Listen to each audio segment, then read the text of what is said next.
Share ko lang mga idol, no? Habang andito ako sa kahabaan na congressional.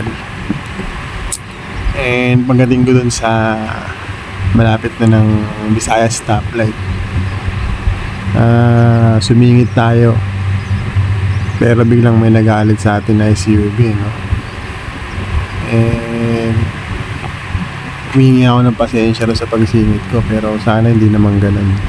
Na halos sobrang parang asar niya, parang gusto niya na akong banggain o pinahan.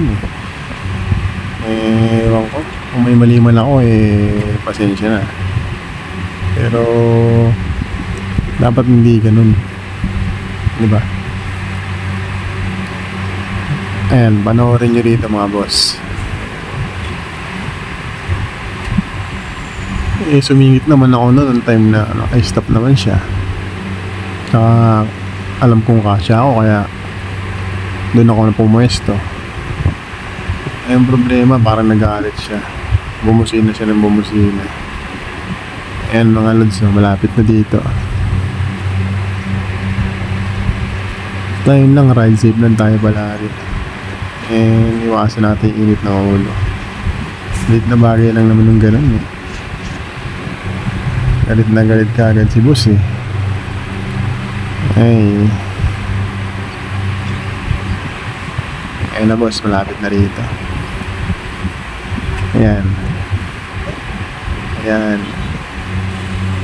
paglagpas mo dyan, ayan yung SUV na yan, no? Ayan yung puting crosswind yan, no? Ayan, bubusin na siya dyan. Ayan yung talaga ang masingitin dyan. Okay. Ayan yung talaga. Bubusin na siya. Makapasok na ako. Pininahamba niya ako dyan. Parehas naman tayong kakaliwa kasi yun lang yung pagbigyan mo ako, diba?